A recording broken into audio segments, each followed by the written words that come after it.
Comment on peut savoir à qui on a affaire, comment c'est organisé le bas astral? Notre monde n'est pas coupé de l'astral. Et donc il n'est pas coupé du bas astral. Dans le bas astral, on va avoir 4 catégories très intéressantes à bien discerner parce que l'action n'est pas du tout la même. Soit on est en prise avec un pervers narcissique qui est un démon incarné. Le pervers narcissique, c'est un être humain comme vous et moi, sauf que lui, il a consenti au mal. Et qu'à la différence d'un manipulateur comme vous et moi, quand on enseigne, quand on éduque des enfants, quand on les élève, on manipule. Manipuler, c'est dans le bon sens, dans le sens noble, c'est donner une forme. C'est permettre à l'autre de grandir en ayant un modèle et pouvoir choisir après quelle forme il a. Donc ça, c'est le bon côté. Dans le mauvais côté, le pervers narcissique, lui, va avoir le côté de la destruction. Lui, son but, c'est de vous détruire, que vous soyez sa chose. Et donc, c'est exactement la même chose que pour les démons. Soit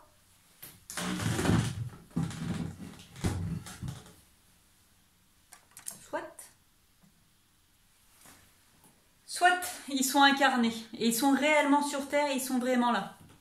Avec des niveaux, on verra. Il y a différents niveaux d'emprise, il y a différents niveaux de pactisation. Et le niveau va dépendre de la perversité avec laquelle l'être humain, que ce soit une femme, un homme, il n'y a pas de sexe, il n'y a pas d'âge, il n'y a pas de couleur de peau, ils sont tous concernés. En tout cas, il y en a un qui est incarné et donc il est conscient de ce qu'il fait. Soit il est désincarné. Le mal peut être désincarné, c'est-à-dire que des êtres humains qui ont délibérément choisi l'ombre, choisi la mort, choisi d'être séparés de Dieu, sont des damnés. Les êtres humains qui, en incarnation, ont choisi, pactisé avec le mal, peuvent effectivement se retrouver damnés par leur liberté. Je veux dire, c'est pas contre eux. S'ils choisissaient la lumière, je suis sûre, j'en sais rien, j'ai l'espoir en tout cas, j'ai la foi qu'effectivement chacun peut se convertir. Convertir, pas devenir religieux religieusement. Se convertir, c'est-à-dire changer pour qui tu travailles. Tu as bossé pour l'ombre, je pense qu'on peut choisir, effectivement, même si on est allé à un certain niveau de perversité, mais c'est la liberté qui compte. Et donc, si librement il choisissait la lumière, je pense qu'il pourrait travailler pour la lumière. En tout cas, ce qui est sûr, c'est que eux, le démon en conscience, et c'est ça la conscience, c'est la conscience de la source. Lucifer, il est parti avec un tiers des démons, des archanges qui sont devenus déchus. Il savait, il connaissait Dieu. C'est pas comme nous on espère, on croit, on fait ce qu'on peut avec ce qu'on a. On a l'envie, voilà. Eux, ils savent. Ils savaient. Et en conscience, ils ont rejeté. Le plan de Dieu qui est, la loi est, les plus grands servent les plus petits. Le pervers narcissique a inversé, a perverti la loi. Et donc les plus petits sont à son service. Alors qu'il n'est pas du tout grand, du tout. Mais bon. C'est nous qui lui donnons notre pouvoir. Si la victime arrête de jouer, il n'y a plus de jeu. Il est très faible, mais il a besoin du consentement. Comme eux, ils ont besoin du consentement de l'être humain pour nous infiltrer. Qui dit mot consent. Ah ben, j'aimerais bien tenter une expérience, je ne sais pas trop bien, peut-être que je vais me faire une table de Ouija. Et puis je vais tirer les cartes, et puis je vais faire du pendule, et puis je ne sais pas qui c'est que je vais appeler, mais sûrement que ça sera ma grand-mère. Sans déconner. Les pervers narcissiques sont là et il y a des tables de Ouija qui sont disponibles. Point barre. Ce sont des portes ouvertes aux démons.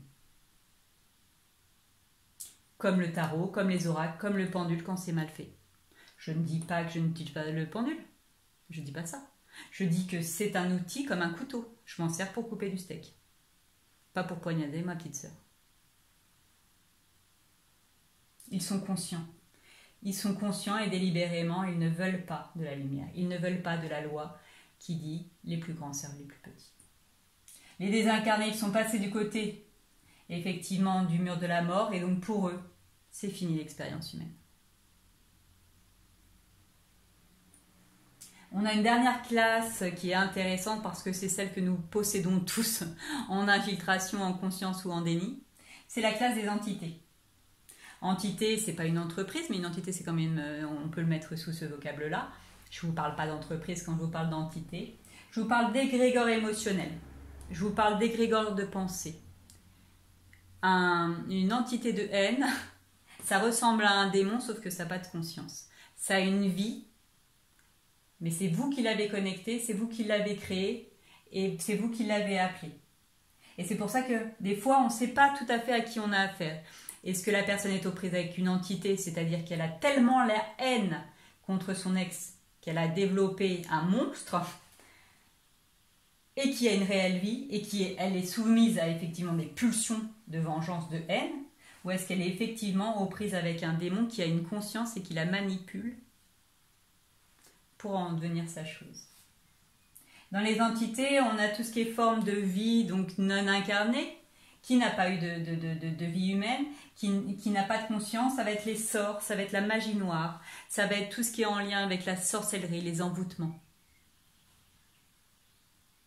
Ça n'a pas de conscience, une entité. Pour moi, c'est mon vocable et ça n'engage que moi. Effectivement, on pourrait parler d'entité, d'être de l'ombre. Mais moi, je vais vous mettre être de l'ombre. Je vous parlerai de démon. Une entité, ça pourrait être un être de lumière. Mais là, je vous dirais ange, archange, être de lumière. Parce que les entités, vous en avez tous. On en a tous. Très, très rares sont ceux qui ne sont pas habités d'une forme de pensée en conscience, en déni. Sans déconner. La jalousie. Quand on voit ce que ça fait comme des ravages. L'esprit de vengeance, l'esprit de compétition à tort et à travers, l'esprit de